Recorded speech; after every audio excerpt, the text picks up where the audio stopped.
sambutan yang akan disampaikan oleh tokoh-tokoh bangsa kita. Yang pertama, kami mohon dengan hormat Bapak Dr. Marwan Batubara selaku Koordinator Gerakan Petisi 100 Tokoh. Kami undang ke atas panggung Ibu Dr.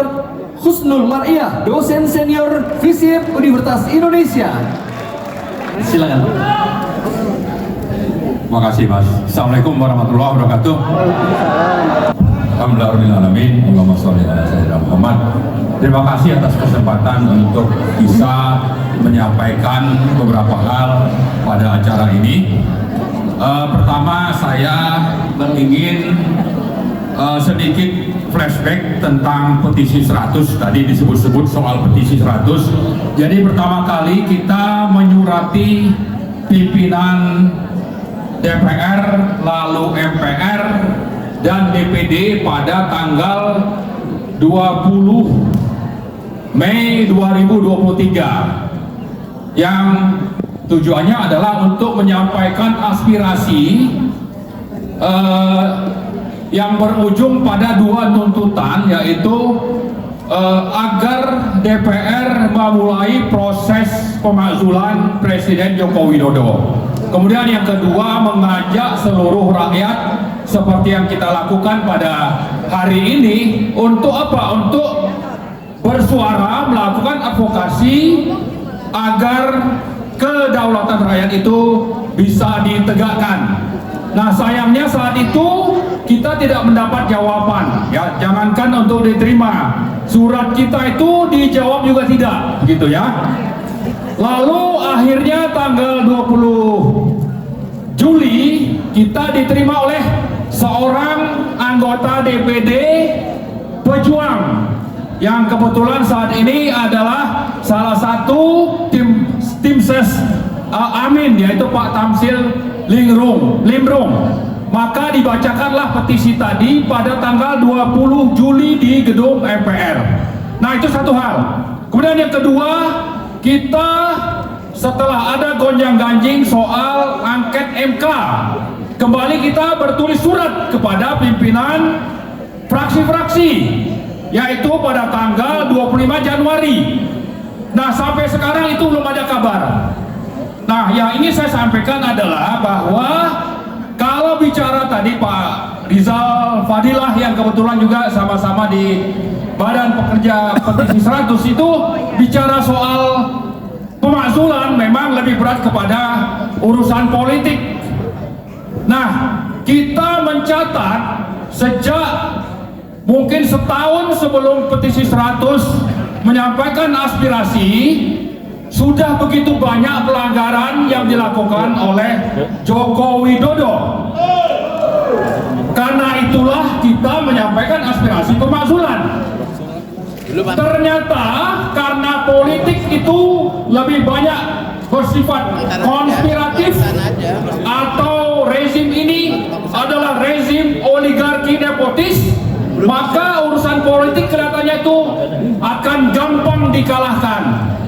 Nah, tapi di sisi lain, karena memang tidak ada harapan bagi rakyat untuk terjadinya penyikapan politik oleh partai-partai, maka Joko Widodo justru bertindak semakin bermasalah, semakin brutal.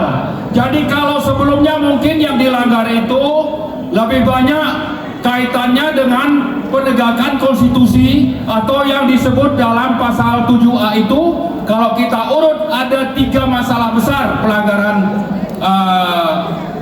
yang bisa membuat presiden itu dimakzulkan adalah pelanggaran administratif, etika, dan hukum. Kalau hukum ini urusannya pidana berat.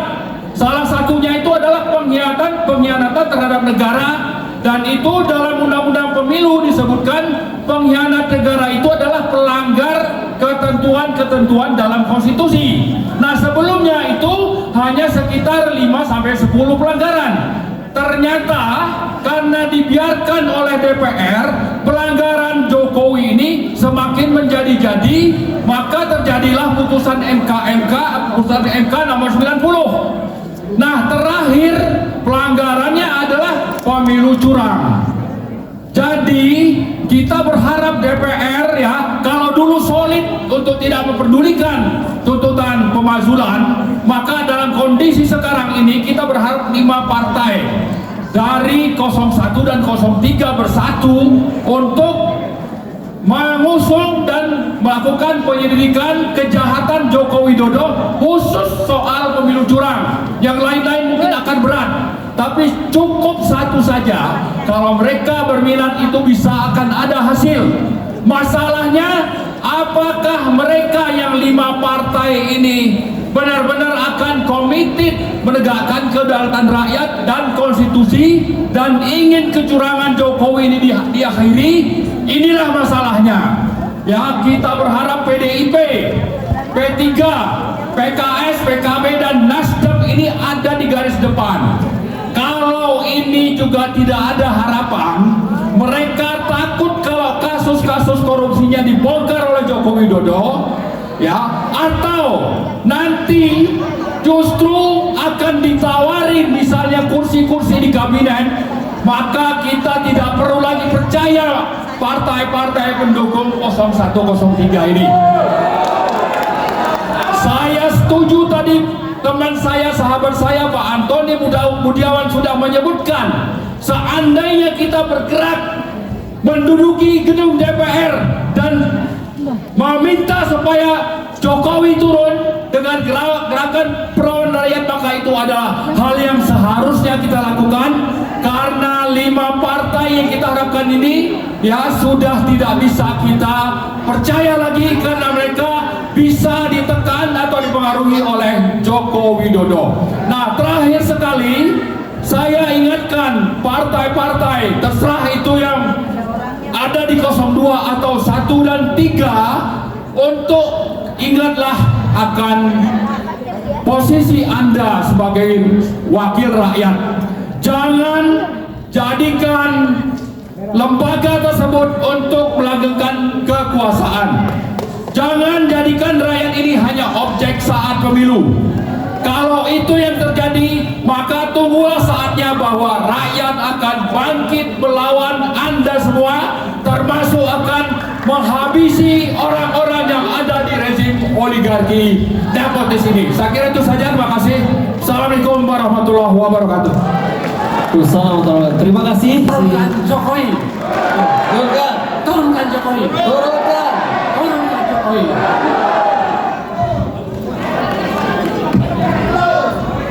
Ya, berikutnya silakan Ibu Dr. Husnul Maria, dosen senior FISIP Universitas Indonesia. Assalamualaikum warahmatullahi wabarakatuh. Masih semangat ibu-ibu? Bapak-bapaknya pasti semangat. Saya berdiri di sini sebagai tentu saja dosen ilmu politik, ya. Jadi ini ilmunya dalam konteks itu. Soalnya kalau di sini ada intel, ada ini, kita dicatat semua ini Pak Din. Negeri kita sedang tidak baik-baik saja. Kalau kita bicara tentang pemilu, saya selalu mengatakan bahwa ini hilir ini. Pemilu 2024 itu hilir. Seperti apa kata yang wakil presiden itu, calon wakil presiden, hilirisasi. Sebetulnya kejahatan pemilu itu sudah ada sejak 2012, 2014, 2019 dan sekarang ini 2024. Seringkali saya katakan sebagai the liberal Machiavellian election. Pemilu terbuka tapi penuh dengan tipu muslihat. Atau lebih keras lagi, saya seringkali mengatakan fabricated election. Pemilunya sepertinya demokratis, tapi sudah terjadi kejahatan pemilu yang luar biasa, dari melanggar undang-undang, penggunaan APBN, penggunaan APBD, penggunaan aparatus negara untuk kepentingan dari satu kelompok saja. Nah, jadi suksesinya dihitung dari ini. Makanya saya katakan tidak hanya 2024, sudah sejak 2019 misalnya. 2020 ada pilkada. karena anaknya dan mantunya mau jadi wali kota. Tapi kenapa tidak dilakukan pilkada di 2022 dan 2023 sehingga ada 277 kepala daerah yang menjadi alat untuk pemenangan salah satu calon. Ini yang saya katakan fabricated election. Belum lagi penggunaan aparatus negara. Jadi ini para senior sangat penting untuk dijaga kembali, dikembalikan aparatus negara, TNI, Polri, BIN untuk tujuan kita bernegara, melindungi segenap tumpah darah Indonesia, mencerdaskan kehidupan bangsa dan mensejahterakan rakyat Indonesia, bukan rakyat Cina, bukan rakyat India, bukan rakyat Vietnam, bukan rakyat Australia. Terakhir, kita sedang tidak baik-baik saja. Indonesia sebetulnya sedang perang interconnectivity war. Perang apa? Bukan perang yang kita menggunakan yang disebut alat-alat militer, industrial military complex, tapi apa yang terjadi? Datangnya TKA ilegal maupun legal secara ugal-ugalan. Perampokan sumber daya alam yang luar biasa di Republik kita. Perampasan tanah-tanah milik rakyat. Kesemuanya itu adalah bagian dari perang. Selain juga investor yang diundang, come to invest in my country. Padahal nggak tahu apa akibatnya investasi investor itu. Dia adalah penjajahan baru. Perlawanan kita tidak hanya sampai pada hak angket, tidak hanya sampai pada yang kita sebetulnya memakzulkan rezim yang sudah tidak adil, otoriter, melanggar konstitusi. Tapi perjuangan kita sebetulnya lebih panjang dibandingkan itu, karena kita melawan yang disebut hegemoni kapitalisme global. Sehingga siapa pemimpin-pemimpin yang tunduk taat patuh kepada kepentingan dua poros besar, yaitu Jakarta Washington dan Jakarta Beijing, itulah yang kemudian dijadikan pemimpin-pemimpin boneka di Republik ini. Sudah saatnya kita bergandengan tangan, persatuan Indonesia dari seluruh kelompok yang ada, untuk kembali kita bermuhasabah, kembali kepada konstitusi Undang-Undang Dasar 1945. Siap ibu-ibu melawan? Saya nggak nanya bapak-bapak takut. Salam, mohon maaf, nasrul minallah wa fathun qarib. Wassalamualaikum warahmatullahi wabarakatuh. Waalaikumsalam warahmatullahi wabarakatuh. Terima kasih. Untuk berikutnya adalah Ibu Dr. Tifauzia Tiasuma, MSc. Kami silakan. Bismillahirrahmanirrahim. Assalamualaikum warahmatullahi wabarakatuh. Di depan saya berdiri para gurunda, senior saya, guru-guru, mentor-mentor yang sudah mendidik saya selama ini, terutama khususnya Profesor Din Syamsuddin. Terima kasih banyak telah berkenan untuk memberikan waktu kepada saya. Bapak dan Ibu sekalian, saat ini ada sebuah kekuatan besar yang sudah berhimpun. Kekuatan besar sekali yang sudah berhimpun. Kekuatan besar itu sudah tidak sabar lagi untuk bergerak karena negara ini terancam. Siapa kekuatan besar itu? Kekuatan besar itu adalah ras yang paling kuat di dunia, yaitu ras emak-emak.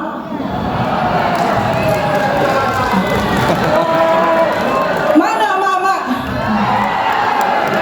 Jangan pernah Anda sangsikan kalau emak-emak sudah maju ke depan. Jangankan satu orang manusia, mobil saja bisa digulingkan oleh satu emak-emak. Bayangkan satu emak-emak mengandung calon manusia 9 bulan 10 hari dengan nyawanya. Indonesia ada 177 emak-emak dan calon emak-emak. Bayangkan kalau mereka kita gerakkan semua.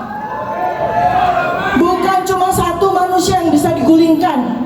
Semua orang zalim yang sedang bercokol di puncak kekuasaan saat ini, yang sedang menggarong negara ini, emak-emak tidak akan tinggal diam. Begitu mama? Betul mama? Ya. Jadi kekuatan ini harus kita betul-betul berdayakan dengan baik. Bapak Ibu sekalian, saya adalah seorang ilmuwan prediktif. Ilmuwan prediktif itu bekerja untuk melakukan prediksi terhadap variabel-variabel, data-data, fakta-fakta yang tampak maupun yang tidak tampak, yang nyata maupun yang tidak nyata. Itu semua adalah variabel-variabel yang oleh seseorang seperti saya bisa menjadi data-data yang bisa digunakan untuk memprediksi masa depan negara kita. Saat ini berdasarkan ilmu prediksi, bukan saja Indonesia dalam keadaan tidak baik-baik saja. Indonesia sebentar lagi sudah terancam tinggal nama saja. Siapa yang mengatakan itu? Yang membuat semua orang terperangah pada tahun 2018. Orang itu yang sekarang sedang mengklaim dirinya pemenang pemilu 2024. Dia sudah mengatakan, dan data-data yang dia kumpulkan saya riset, dan ternyata di luar dari apa yang kita ketahui bersama, Indonesia memang sudah direncanakan untuk tinggal nama saja. Apakah kita rela Indonesia tinggal nama saja? Apakah kita biarkan Indonesia tinggal nama saja?